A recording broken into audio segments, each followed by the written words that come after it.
थे वो डरे रहते थे कि कोई भी आ जाएगा लूटने कभी भी। और उन जो थर्ड हाईएस्ट रेवेन्यू दिल्ली सल्तनत का था, पहला था खराज, लैंड टैक्स, दूसरा था जजिया, और तीसरा था स्लेव ट्रेड। उठा लेते थे वो लड़के लड़कियों को, दोनों को दमास्कस में बेचते थे। तो आपका जो गांव का पैटर्न है वो भी बदला, लेकिन यह है कि इकोनॉमिकली आप फिर भी अपने को सस्टेन कर पाए और सेल्फ गवर्निंग थे, क्योंकि उन्होंने गांव को, चलिए कोई गांव मुसलमान बन गया, मुसलमानों का गांव बस गया तो वो बदल गया, लेकिन फिर भी हमारी रूरल इकोनॉमी नहीं बदली मोटा मोटी। आपकी बात ये तो इसमें दम है कि शोषण हुआ पर स्ट्रक्चर नहीं बदला। अंग्रेजों ने स्ट्रक्चर बदल दिया, उन्होंने, वो तो पूरी दुनिया का स्ट्रक्चर बदला है। Modern economy is a British creation, Dutch followed by British.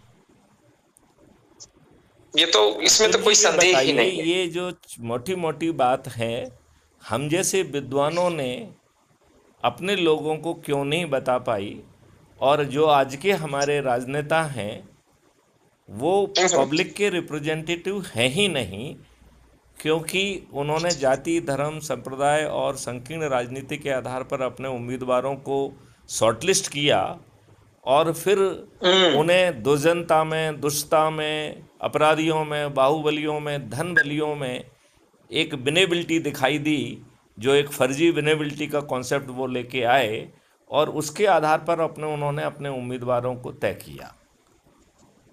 और उस विनेबिलिटी में उन लोगों को जो है ना स्थान मिला जो पहले से ही शोषक वर्ग को बिलोंग करते थे, चाहे राजे हों, महाराजे हों, जमींदार हों, उन्हीं को जो है ना ये वो मिला। और यदि आप ये देखें तो 1952 का जो, देखिए राजे महाराजे भी, अब आपकी बात पूरी तरह सही नहीं है, क्योंकि राजे महाराजे वही बचे ना जो कि लड़े नहीं। जो लड़े वो तो खत्म हो गए ना। लड़ने तो वाले, ये राजे महाराजे, लड़ने वाले कुल 17 लोग थे, बाकी तो न लड़ने वाले ही थे ना। हाँ देखिए, जितने जो पुरानी डायनेस्टीज थी वो तो या तो तुर्कों ने खत्म कर दी, या मुगलों ने खत्म कर दी, या उसके बाद अंग्रेजों ने खत्म कर दी जो लड़ी।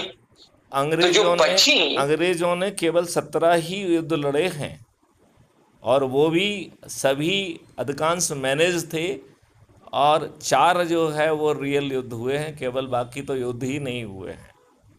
इवन जो जड़ें, कौन से 4 युद्ध, कौन से 4 युद्ध? चलिए इस पे अपन विस्तार में बाद में बात करेंगे, लेकिन बल्कि मैं एक डिटेल कन्वर्सेशन संजीव शर्मा का भेजूंगा, जो उन्होंने इसके ऊपर लगभग पीएचडी ही की है। I will send that conversation to you probably. After that our discussion will become much more targeted, oriented, and I mean, I will watch it, but I always warn against running down the British too much, because they were good at war, and that's the one thing they are good at. ये एक impression create किया गया है, जो बहुत सारी चीजें staged manage थी, इंक्लूडिंग, अरे साहब,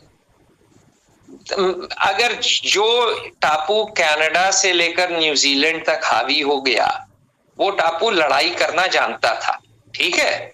हिंदू लोग तो मतलब पश्तून जब दारू पीते हैं मेरे साथ हमेशा बोल देते हैं कि आप हिंदू लोग लाला हो, आपसे लड़ा नहीं जाता है, और उसमें बात सत्य है। फिटनेस ही नहीं है, लड़ेंगे क्या?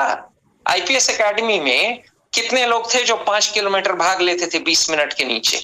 मेरे बैच में चले जाइए 98 batch, ask them how many of them run 5 kilometers today. I won 15 gold medals. I was the fittest, and I'm average by Western standards.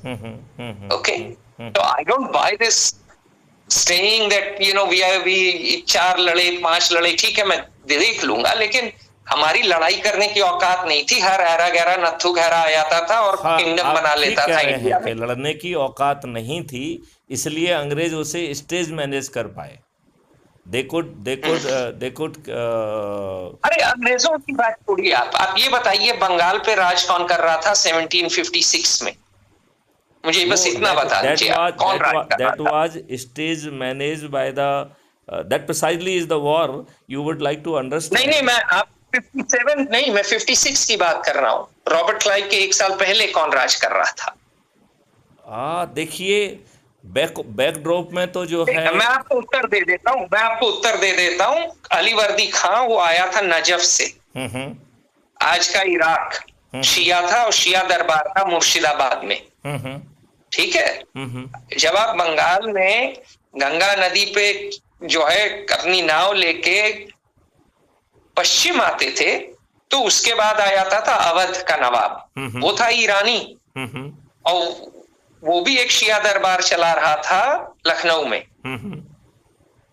आप उससे आगे आते थे तो रोहिलखंड पश्तून थे, वो थे सुन्नी, और मुगल वो थे सुन्नी, वो आए थे उज्बेकिस्तान से। तो आपका पूरा उत्तर भारत शिया और सुन्नी, कोई इराक से आज के इराक, उस समय इराक नहीं था, ईरान, अफगानिस्तान, उज्बेकिस्तान, गहरे गहरे नत्थु गहरे चले आते थे, यहाँ नवाब बन जाते थे, सूबेदार बन जाते थे। तो ये कहना कि जैसे मैं तो राजपूत परिवार से हूं, अरे हम लोग बड़े लड़ाकू थे, ये थे वो थे, मैं तो बोलता हूँ यार ये बता दो पुशअप्स कितने करते हो, कितने किलोमीटर तैरते हो, कितने पुलअप्स कर लेते हो, और 5 किलोमीटर कितने देर में भाग लेते हो, फिर बात करते हैं तुम्हारी बहादुरी की। हम लोग रागी हैं, गाल बजाते हैं, उससे मतलब उससे ज्यादा किया नहीं है पिछले 800 साल में। सारी जो चीजें हमारी जो अचीवमेंट्स हैं वो तो एंशिएंट इंडिया की हैं। मेजर अचीवमेंट्स इंटेलेक्चुअल हमारे तो एंशिएंट इंडिया के हैं। 1198 के बाद तो नालंदा तक नहीं रही, 6 महीने तक उसकी किताबें जलाई मोहम्मद बिन बख्तियार खिलजी ने। तो सिविलाइजेशनली वो नायपॉल साहब ने बड़ी कटु बात कही थी, इंडिया वुंडेड सिविलाइजेशन, लोगों को खराब लगी थी उस समय, लेकिन बात काफी कुछ सही है नायपॉल की। हमको तो अपना अतीत ही नहीं पता है। क्यों? क्योंकि आपको आपका अतीत ठीक ढंग से पढ़ाया नहीं गया, और आप में वो जज्बा नहीं भरा गया कि यू कैन रिक्रिएट इंडिया। एक वो जज्बा पैदा ही नहीं, एक जज्बा नहीं, आपको गुलामी के संस्कार, गुलामी के नियम, गुलामी के कानून, वही गुलामी की लाटसाबी व्यवस्था जिसके आप और हम हिस्सा हुआ करते थे। हाँ, देखिए मैं तो चला गया 3 साल में, क्योंकि मुझे समझ में आ गया कि ये जो है अंग्रेजों की बनाई हुई नौकरी है, अंग्रेजों के बनाए हुए कानून है। इंडियन पीनल कोड जो है ड्राफ्ट तो किया था मैकॉले ने ही, और मुझे ये भी समझ में आ गया कि जो आने वाले लोग हैं वो लूटने के लिए आए हैं, घूसखोर हैं, कामचोर हैं, हरामखोर। तो मैं उनके साथ नौकरी नहीं करना चाहता था, मैं चला गया। नहीं, लेकिन तो अतुल जी, ये क्या भागने वाली प्रवृत्ति नहीं कहलाएगी? क्योंकि आपके देश को कोई दूसरा क्यों ठीक करेगा? ये बताइए, आपके देश को कोई दूसरा क्यों ठीक करेगा? देखिए, 2 चीजें हैं कि अगर आपके विचार, आपके देशवासी सहमत ही ना हो, और आपके टैलेंट की आपके देश में कदर ही ना हो, तो आप वहां जाएंगे ना जहां आपको टैलेंट की कदर मिले। नहीं, अपने टैलेंट की कदर कराने के बाद कहीं ना कहीं दिल में ये बात भी तो होना चाहिए कि हम भारत को अपनी पुरानी जो है ना ग्लोरी पे वापस ले जाएंगे, और वो नए युग का भारत पैदा करेंगे। देखिए, मेरी उम्मीद टूट गई, सीधी बात ये है। नहीं, लेकिन मुझे नहीं लगा उम्मीद टूटने से तो रण नहीं जीता जा सकता है ना। उम्मीद टूटने से हम नया मैं आपको बता रहा हूँ 2 कारण मैंने इस्तीफा क्यों दिया। हाँ। मैं जसवंत सिंह को बड़ी अच्छी तरह जानता था, उस समय वो विदेश मंत्री थे साहब, आपको याद होगा, आप ही जानते होंगे। अच्छे ढंग से याद है। हाँ, तो आप तो डीजी रहे हैं, तो आप तो इन नेताओं को जानते ही। बहुत अच्छे ढंग से इनको अंदर से बाहर से चारों तरफ से जानता हूँ।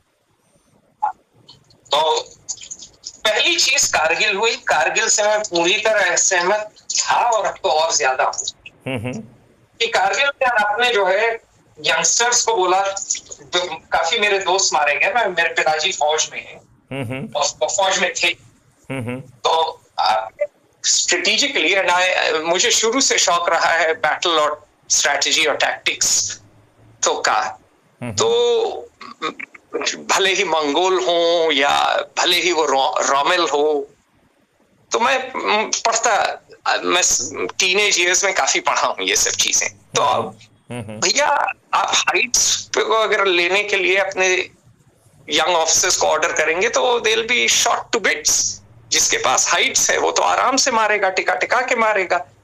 और आप हाइट्स ले सकते हैं फ्रंटल असॉल्ट में, but it is at huge cost of blood.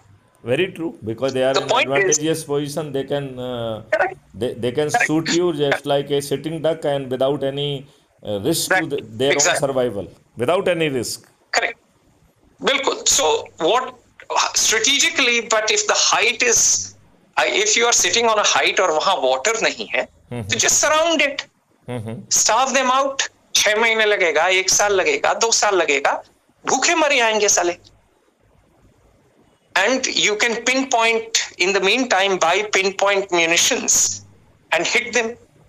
आजकल तो टेक्नोलॉजी है, वो तो उस समय ड्रोन्स नहीं थे, बट स्टिल पिनपॉइंट म्यूनिशंस तो थे ना। आप उनको हिट कर सकते हैं।